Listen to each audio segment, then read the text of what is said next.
Good morning, everyone. It's 11:05 a.m. and just wanted to welcome everyone on the other line and that's present with us today. So let's go ahead and get this virtual presentation started. My name is Hercules Cummings, board member and past chair for RED. And also like to introduce Ann Quandy, executive officer and moderator. She's with me on the other side. Together, we do represent Western Region Economic Development, known as RED. And we represent a Northwest conglomeration of counties, Divide, McKenzie, Montreal, and Williams. And it's our mission to facilitate and promote a diversified, sustainable economy through the collaboration and outreach. Today, we have a special treat, none other than our very own Dr. Bernell Hirning, who is presenting the Williston State College Looking Ahead. And that covers the Williston State College short-term and long-term plans, community and region, and in terms of expanding the campus facilities, academic programs, university system partnerships, sports, and other initiatives. So we are happy to have Dr. Hirning. Just for all of you that are unfamiliar, I just wanted to give a little bio about Dr. Hirning. Dr. Hirning is currently serving as Williston State College president with 30 years of educational background. He served as an associate regional dean and regional associate vice president for the National University, the second largest private nonprofit university in California. And after successfully growing the campus, he served as a regional associate vice president, overseeing operations for 10 regional campuses across a 44 county area in Central and Northern California. He also served on numerous internal presidential commissions and numerous committees, and he was a governing board and executive committee member of the Central Valley Higher Education Consortium, which is a partnership consisting of 20 universities and college leaders in Central California. He also served on the Fresno Compact Governing Board. Obviously, he has a very decorated, we'll stop there. He has a very decorated, seasoned, extensive and prestigious background. So Williston State College, Western North Dakota, and RED is honored and privileged to have before you Dr. Hirning presenting today. Just some simple house rules. If this is your first time, please ensure that you mute your mic to filter out any background noises. So with that said, I will go ahead and turn this over to our presenter, Dr. Hirning. Very good, thank you. And my pleasure to present a little bit on Williston State College today. As Hercules said, talking about current status as well as looking ahead to the future in terms of academics, facilities, and other areas. And what you see today is a lot of what I shared with the legislature when I presented to the House in early January. And next week, actually later this week, we'll be presenting to the House, or the Senate side, I'm sorry, for the college. And I always like to start out with this slide here of Stevens Hall, because Stevens Hall speaks to the history of Williston State College. The very first president that was seated at Williston State College, then UND Williston in 1961, was Garvin Stevens. And he was the first of what have only been 5 presidents in the history of Williston State College, and I'm honored to be the 5th of those presidents. So a number of years ago, when President Stevens retired and founded the foundation at the college, they named the main building at Stevens Hall, at Williston State College, Stevens Hall. And so I always like to start with that particular piece. The mission of the college, where the people make the difference, is something that was developed by Dr. Nadolny a number of years ago, as he was the 3rd president of the college. And it really speaks for itself in terms of providing accessible, affordable, life-changing, and lifelong educational pathways for North Dakota, Upper Plains, as well as beyond. The next slide on economic impact really gives a nice picture as to the value that is Williston State College for the area. In the FY20, FY21 fiscal years, Williston State College generated $109 million in total economic contributions to the Northwest region of North Dakota. That is a huge percentage of the driver. That is the economic engine of this part of the state. Looking at it from an investment perspective for the legislature, for every dollar the legislature invests in Northwest North Dakota and in Williston State College, it returns $2.67 for every appropriated dollar that is provided by the legislature. And so when we're talking about the legislator investing in the college, investing in our capital project, this here gives them a nice return on investment in terms of what Williston State College brings back for their investment in Northwest North Dakota. And this is one of the highest percentages of any of the campuses in the university system. In terms of what we offer, in terms of degrees and certificates, the red ones on this screen are the 3 new degrees that we're going to be offering starting in the fall of 2023. We already have accounting, agriculture, business management, diesel technology, information technology, massage therapy, and which we have the only massage therapy program in the university system.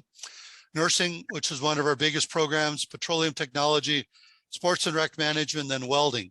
And the 3 red ones are the new ones that we're adding this fall: cybersecurity, electronics, and industrial controls, which will complement our petroleum technology and automation program.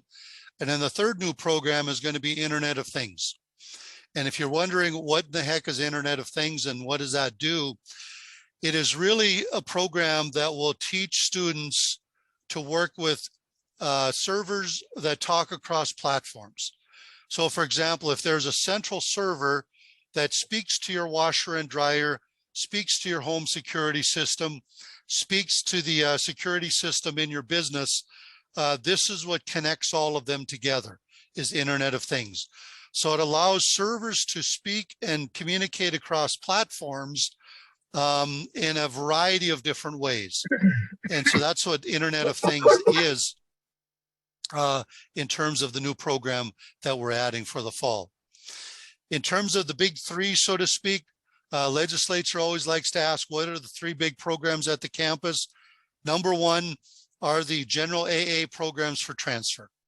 So students that start at Williston State College and look to transfer on to a 4-year degree at any of the 4-year institutions in the system, 30% of our student body are those students that start with us and then transfer on to complete a bachelor's degree. The next biggest group is the business management and accounting. So our business programs, which are 16% of our students, and then nursing, which is 15% of our total student body that we have at the college. So that's an academic snapshot that we have at the college, as well as what we're adding in the fall of 2023. In terms of regional growth initiatives and opportunities, excuse me, this is where our healthcare building becomes part of the conversation. And this is our number 1 capital project that we're asking the legislature to provide us some dollars, appropriated dollars, to help out with this initiative. First and foremost, Williston is currently the 6th largest city in North Dakota at 34,000 population, just a smidge under 34,000. Projections are for Williston to grow by 2030 to 50,000 in population. In order for the community to continue to grow to 50,000 and beyond, we need to allow healthcare to continue to expand. And right now, all of the healthcare providers in Northwest North Dakota are struggling to find a trained workforce in order to expand their operations, be that in Williston, Watford City, Sidney, Tioga, or Crosby. If they want to add healthcare workers, for most part, they are needing to go out of area. In fact, the president down at McKenzie County Healthcare System, when I visited with him about a month ago, he said that when he wants to expand his healthcare, he's actually having to go to East Asia to recruit workers from Thailand and the Philippines and those areas and bring them back in groups of 10, 15, 20 at a time to fill the workforce opportunities that he cannot fill with a local trained workforce from Northwest North Dakota. So that's where this healthcare training facility comes into play. Yeah, that we would like to add healthcare workers for Northwest North Dakota without them having to go to other countries to find a trained healthcare workforce. So whether that's the Sanford initiative to build a clinic in Williston or the other medical providers expanding, that trained workforce isn't there as we speak. And so we're asking the legislature to partially fund a healthcare training facility that for us is going to be a 40,000 square foot building on the campus of Williston State College. It is going to allow us to add programs in surge tech, paramedic, EMT, behavioral health, medical lab tech, and others. And those programs that we can create and provide locally, we will do so at the certificate or associate's level. And those that we can't provide at the bachelor's level, we will be inviting the other four-year institutions to bring that training to Williston. On the behavioral health side, that is going to be UND, and they have been to Williston twice already in the past few months to talk to our faculty and ask them what they're interested in UND bringing to Williston in terms of healthcare training. And so we'll be partnering with them, also with Minot State. They have agreed to bring addiction studies to Williston as a program of training that's needed.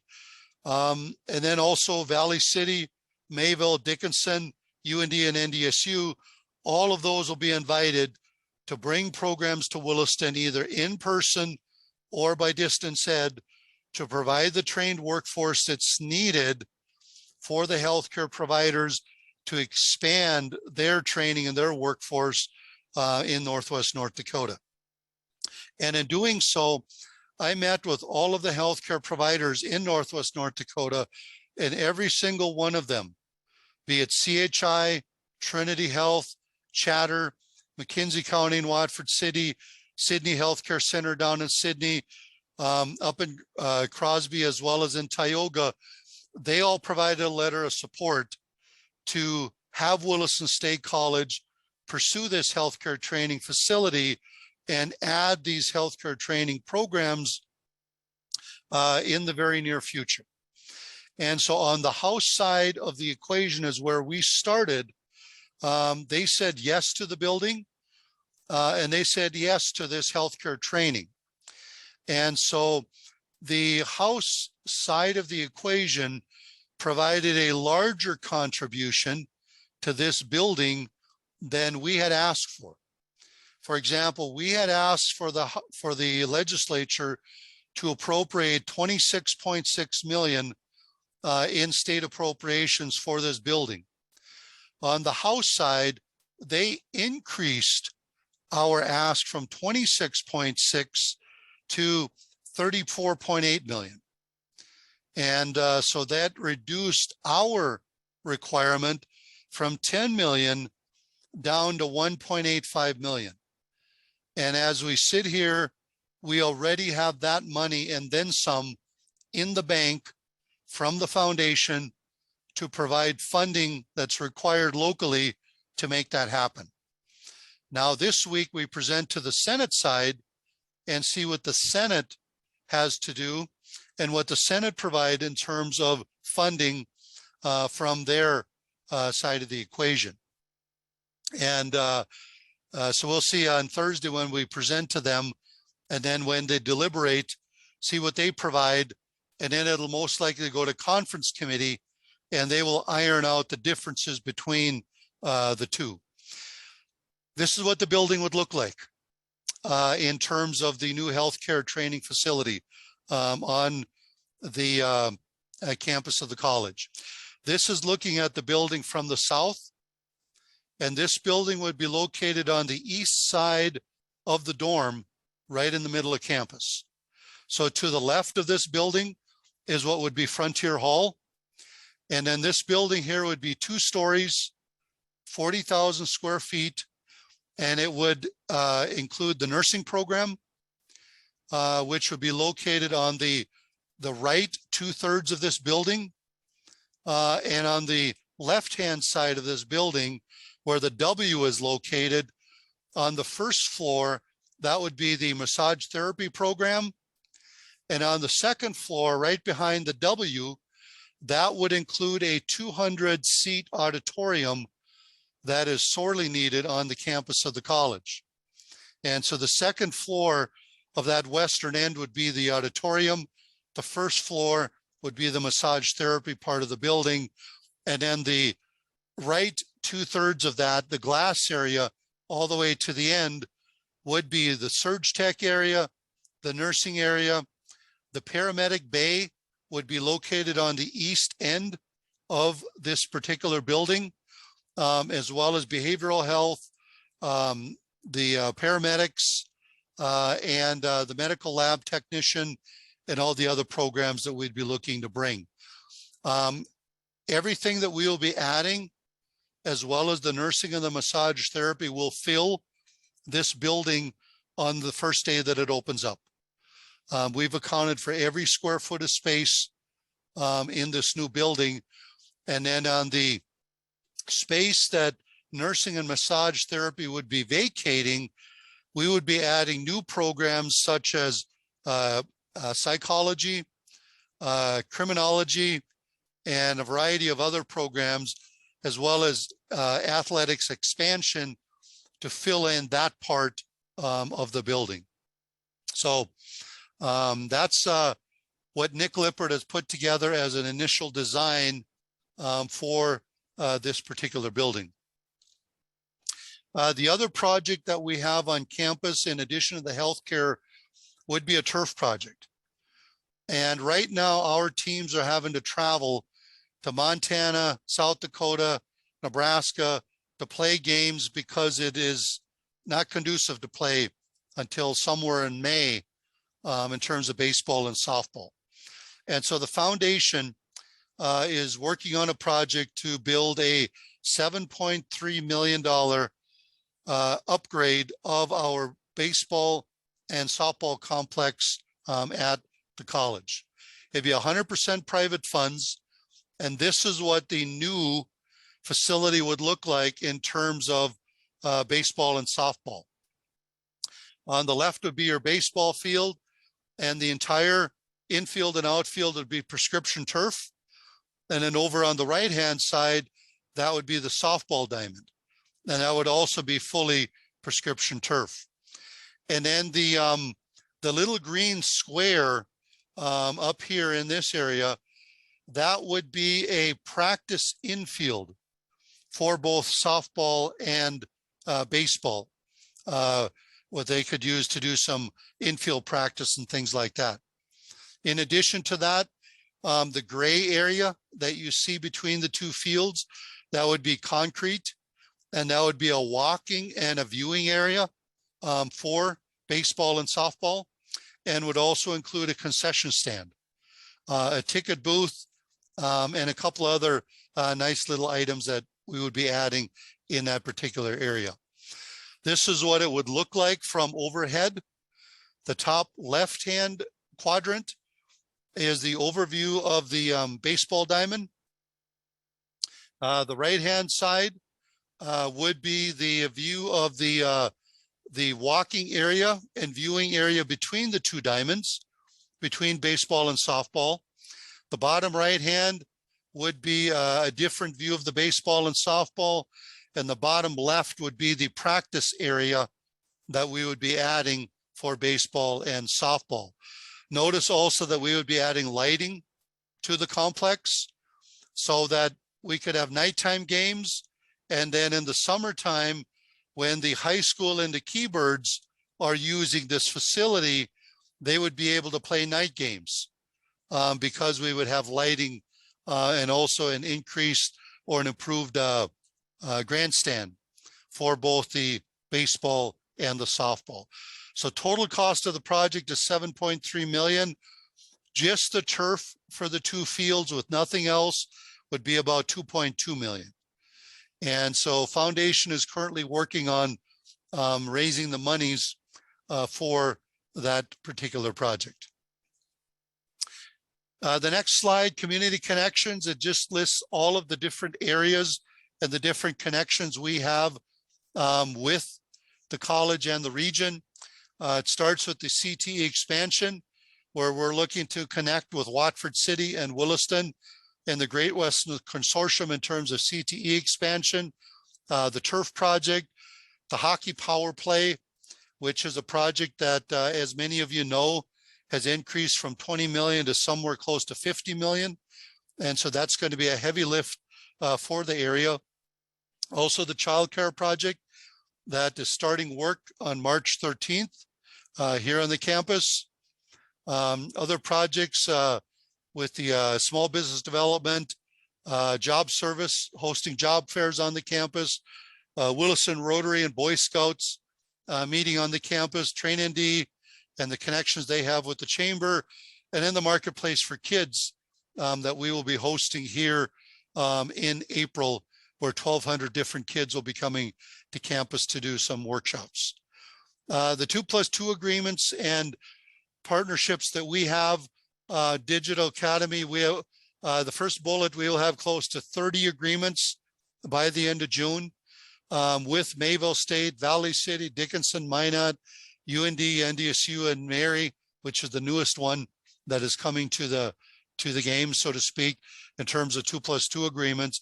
And by June 30th, we hope to have close to 30 programs with each of the four-year schools in place. We also have Information Technology Consortium.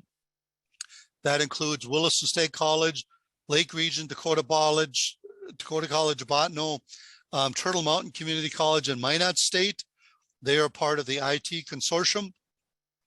And in the Ag Consortium is Williston State, Dakota College of Botno, and Lake Region. And we've started conversations to add Dickinson State to the Ag Consortium, and hopefully we'll also add NDSU to bring their ag programs to the Agriculture Consortium within the next year. Just a quick snapshot on numbers for the college. Head count for the fall semesters was just a little under 1,000. Spring head count were a little bit over 1,000 for each of the last three spring semesters. And we hope by this fall to have the fall head count somewhere north of 1,100 because of all of the outreach that we have done for the college out into Montana, as well as throughout North Dakota. This is a snapshot of where these students come from. 77% of our students come from North Dakota, 10% Montana, and that Montana number must get bigger. That's not acceptable for us to have under 100 students come from Montana, considering we have the regional scholarship that spills over into Eastern Montana. 56% of our students are full-time, 44% are part-time, and then 29% are what are considered early entry or dual credit students that take classes from the high school and get an early start of their career here at Williston State College. 60% of our students are fully in person on campus, 31% are fully online, and then 5% and 4% are either hybrid or interactive video courses. Here's a slide on the scholarships. We have 3.6 million of scholarship dollars available in 70 different buckets of money from the scholarship or from the foundation, and 85% of our total student body are on regional scholarships.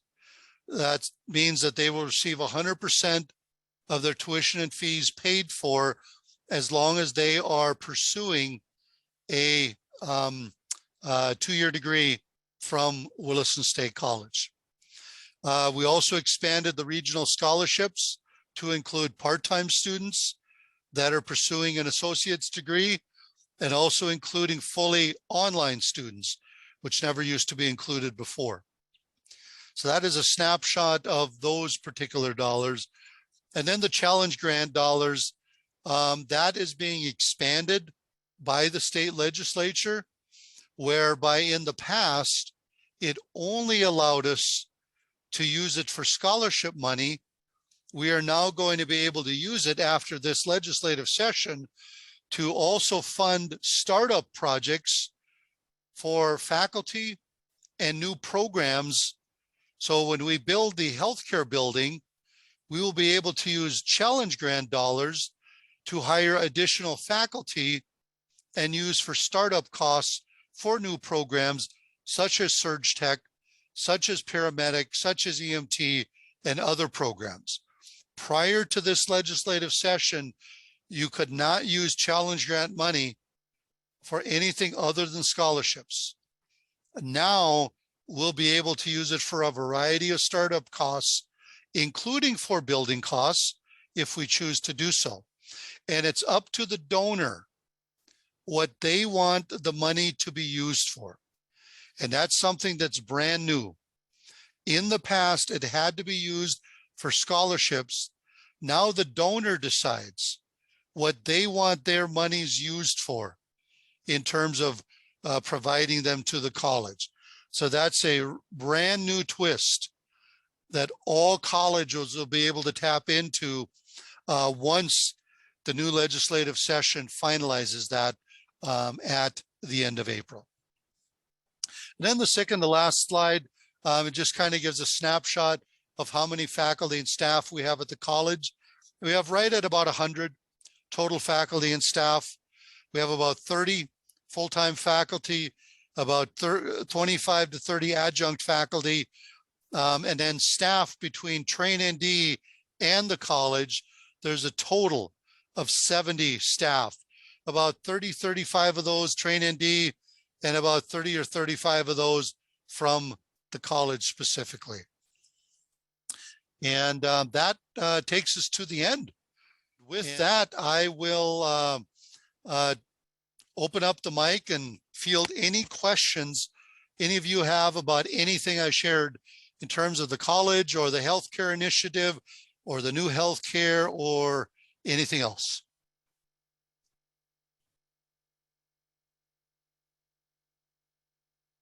Dr. Hirning, this is Daniel Stenberg. Yes. I just had a question about the 2+2 programs.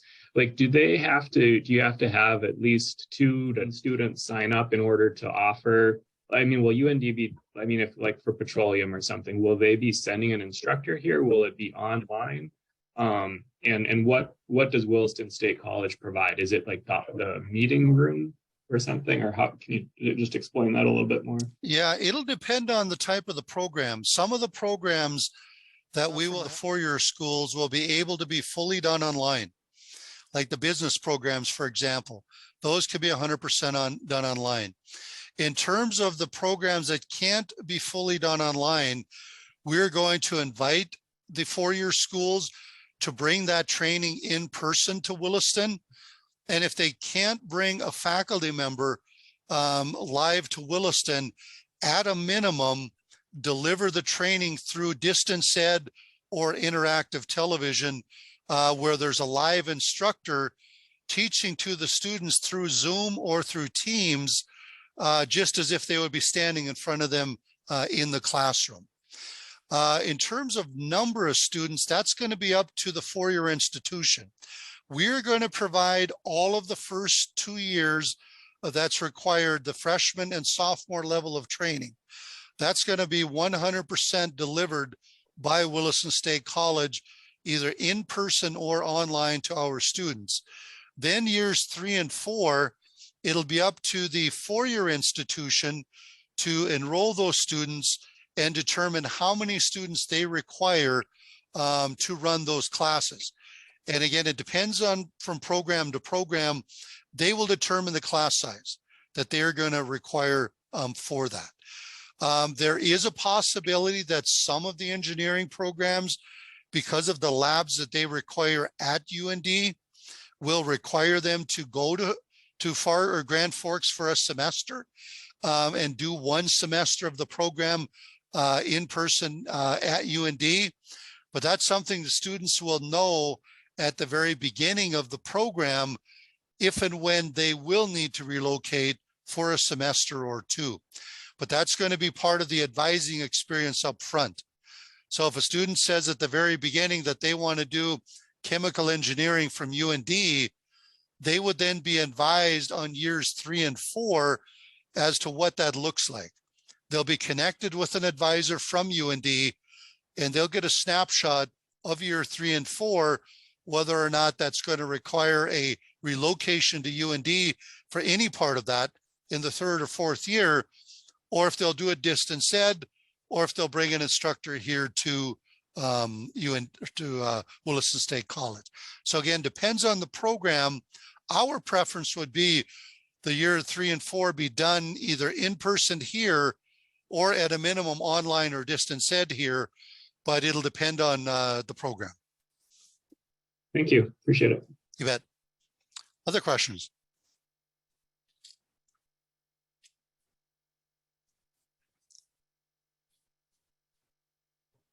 Dr. Hirning, Yes, sir. looks like Debbie right there had a question. She's asking, what is your biggest challenge in recruiting new students? Biggest challenge is really getting the word out. We have this regional scholarship that applies to 53 different counties in eastern Montana and western North Dakota. And it's a matter of making sure that every single student that graduates from any high school in that 53 county area knows about the scholarship and has all the information they need about the scholarship and programs that we offer. And so that's why the foundation provided some dollars for us to hire 2 full-time recruiters that spend about 90% of their time on the road. They go from school to school to school in western North Dakota and eastern Montana and talk to every single junior and senior class that they're allowed to talk to. And if they can't get into the classrooms, they at a minimum leave flyers for the counselors to give to the students.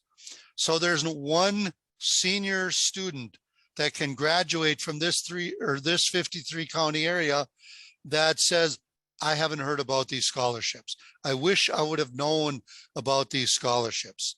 And so that's the intent around that, is to get it to every set of ears and eyes that needs to know. And then if they decide after that, well, I still want to go to NDSU, at least we tried. So that's really our intent, to use these 2 recruiters to get the information to every single person that could benefit from these particular scholarships. Hearing no other questions, thank you, Hercules and Ann, for setting this up, and thank you, members, for attending. And please feel free to share the link that we share with you guys. And I think the Train-ND piece of Williston State College is coming up in a few weeks, if I'm not mistaken.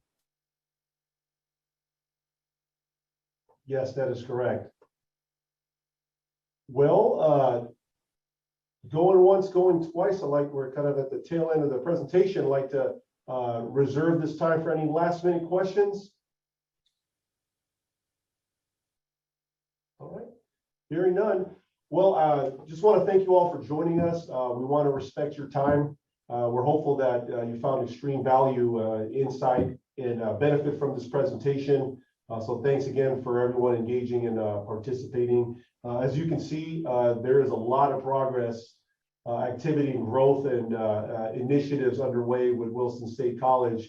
Dr. Hirning, it's a pleasure having you. Thank you for the updated report, and we're just pleased to hear of all the wonderful things that are happening in Williston State College and what that means to our local community in the greater Western North Dakota region.